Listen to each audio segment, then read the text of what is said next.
한 명은 서울 관악구에 사는 37살 이 씨, 또 한 명은 경기도 시흥에 거주하는 39살 김 씨였습니다. 그 중에 한 명일 가능성이 높겠네요. 관악구 이 씨는 이미 경찰이 거주지 근처에서 잠복 중이었고요. 시흥에 사는 김 씨는 사건 현장과 거리가 좀 있어서 후순위로 수사할 예정이었는데 이 말을 듣고 바로 김 씨 아파트 CCTV도 확보했습니다. 사건 당일 오전 10시 40분경 김 씨가 엘리베이터를 타고 집에 가는 모습이 찍혀 있었는데요. 백팩 맨 게 좀 비슷한데요. 그리고 검은 옷. 잠복을 했는데 이틀이 지나도 집 밖으로 나오질 않았어요.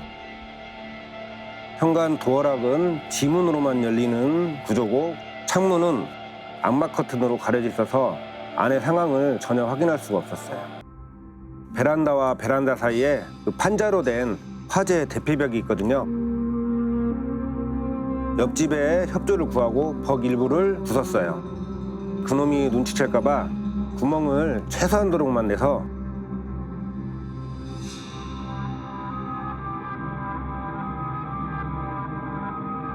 아주 조심스럽게 한 사람씩 차례차례 기어 들어갔습니다.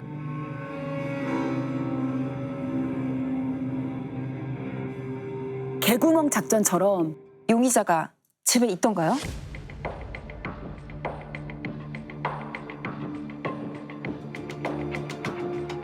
소파에 드러누워 TV를 보고 있더라고요. 숨어 있을 줄 알았더니 팔자 좋게 쉬고 있었네.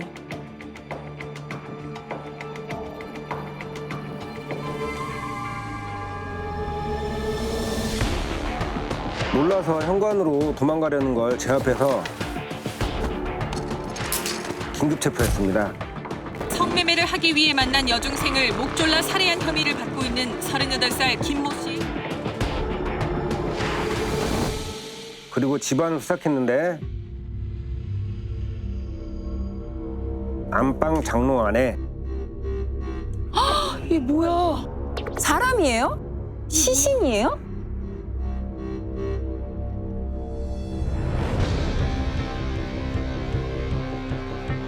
리얼돌이라고 하죠. 성인용 인형. 좀 당황스럽네요. 8평 남짓한 집안 곳곳에 별의별 성인용품들이 아주 잘 정리되어 있었습니다. 약간 성적 취향이 특이한. 모텔에서 주는 그 칫솔이랑 치약 들어있는 지퍼백도 잔뜩 있더라고요. 갈 때마다 받은 걸 다 수집해 놓은 거였어요.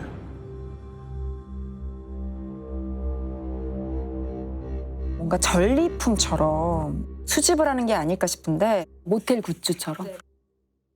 피해자와 함께 모텔에 있었던 그 남자 맞는 거죠?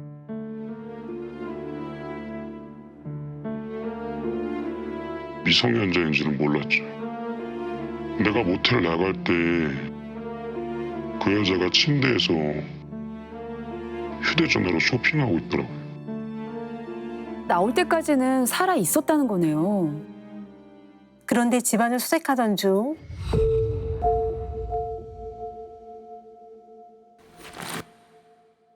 가방 안에서 손도끼와 로프가 발견됐습니다.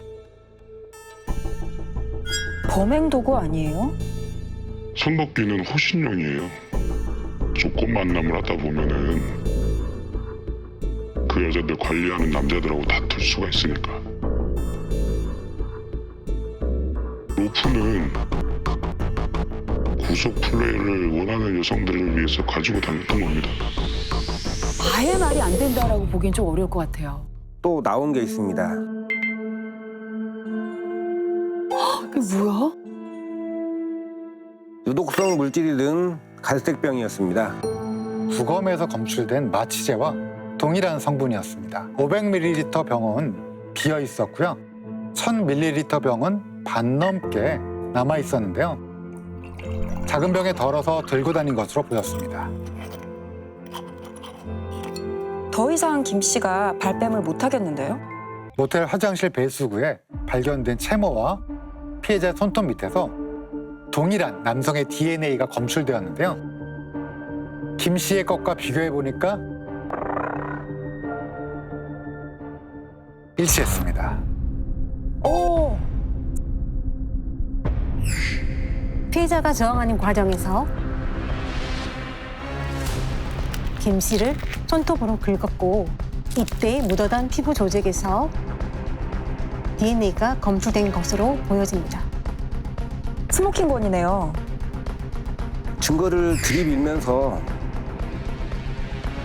계속 압박하니까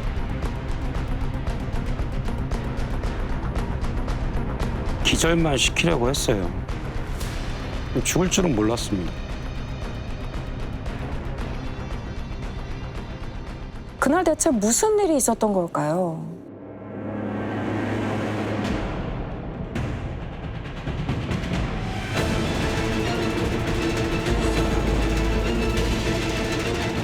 채팅 앱에서 조건 만남을 약속한 김 씨는 모텔 근처에서 피해자를 만나 함께 들어갔습니다.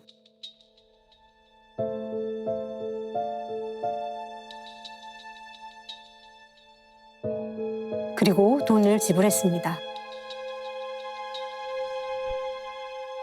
그런데 피해자가 아프다, 살살하라며 무성의한 태도를 보였다고 합니다. 그냥 가겠다고 했다는 겁니다. 로프도 나왔고 가학적인 성향이 있었던 거 아닌가요? 김 씨는 옷을 입고 나가려는 피해자를 억지로 침대에 눕히고 목을 졸랐습니다.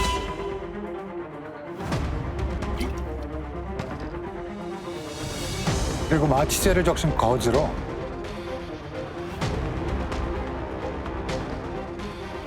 피해자의 코와 입을 막았는데요. 고개를 돌려 마취가 잘 되지 않고 움직이니까 다시 목을 조르고 마취시키는 걸 반복해서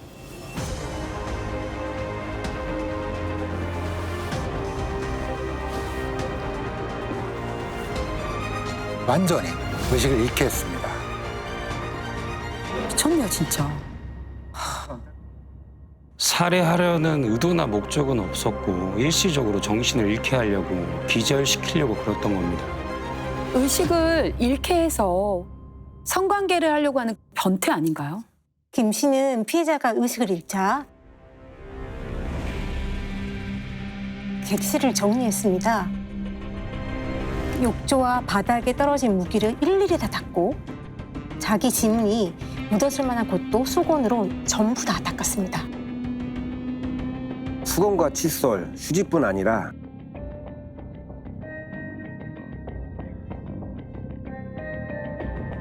피해자가 가지고 있던 현금 13만 원과 휴대전화까지 챙겨 나왔습니다. 고작 13만 원 때문에 그런 일을 저질렀을까요? 김 씨의 휴대전화를 디지털 포렌식했는데 삭제된 메모장에서 생각지도 못한 내용이 발견됐습니다. 작업일지라는 제목의 글이었습니다. 작업이라고 하면 여자들을 유혹하는 내용인가요?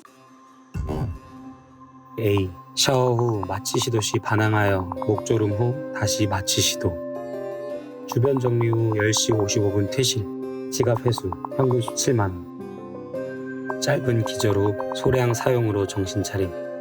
거친 반항. 다시 마취 기절. 주변 정리 후 1시 10분 퇴실.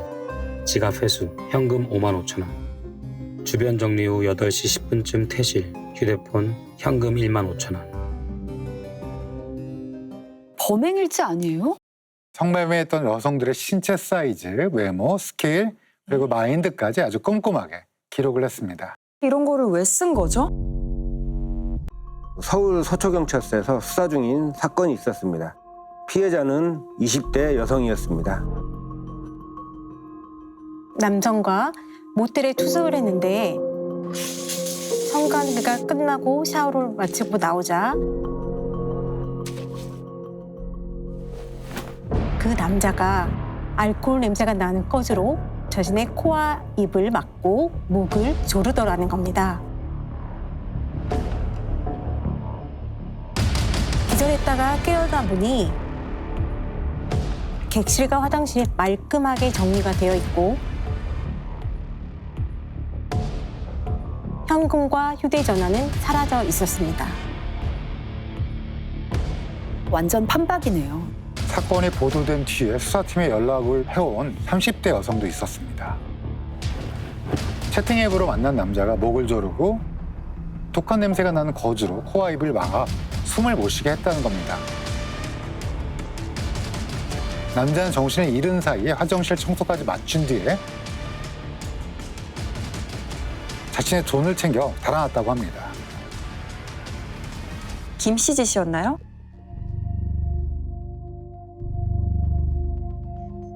피해 여성들에게 김 씨 사진을 보여주자 아 맞아요 이 사람이에요. 두 여성 모두 상처를 입었는데요. 30대 여성은 얼굴 전체에 실핏줄이 터져서 검붉게 변했고 목 부분에 피부가 찢어져 있었습니다. 죽이려고 작정을 한 거 아닌가요? 김 씨는 15일 동안 무려 3번이나 같은 수법으로 범행을 반복했습니다. 사흘 전에 마취제 1000ml를 추가로 구입한 사실도 확인이 되었습니다.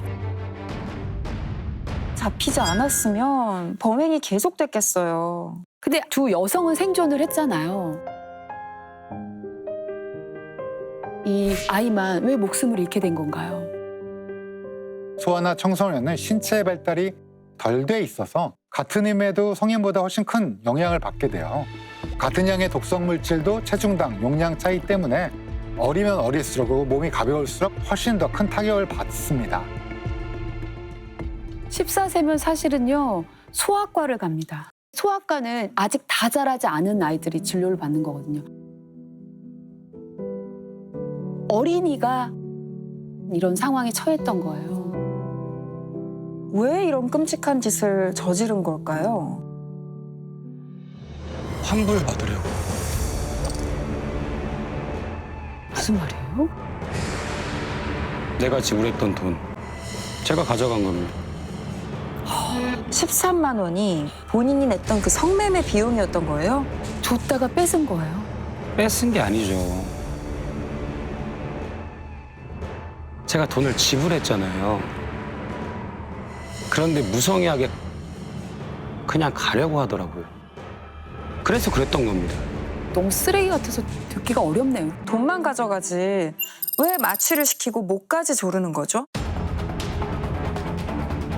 상대 여성이 환불을 거부하면서 포즈를 불러서 소동이 크게 벌어진 적이 있었다고 합니다. 그날 이후로 정신을 잃게 한 다음 돈을 회수하기로 결심했다고 해요. 재판부는 살인의 미필적 고의가 있었다고 판단을 했습니다. 목을 강하게 조르고 유독성 마취제까지 사용하면 상대가 죽을 수 있다는 건 누구나 알 수 있다는 거죠. 김 씨는 강도 살인 등의 혐의로 징역 40년을 선고받았습니다. 출소 후에도 20년 동안 위치 추적 전자장치를 부착해야 하고요. 성매매 알선 조직원들도 살인자 김 씨 못지않게 정말 나쁜 놈들이잖아요. 각각 징역 10년, 6년, 4년을 선고받았습니다. 너무 형이 가벼운 거 아닌가요? 미성년자는 신체와 정신이 미성숙해서 이러한 범죄에 노출이 되면 삶이 파괴되고 생명까지 위협을 받을 수가 있어요. 양형 기준을 대폭 상향하고 법관의 재량에 따른 감경은 엄격하게 제한이 되어야 된다고 보여집니다.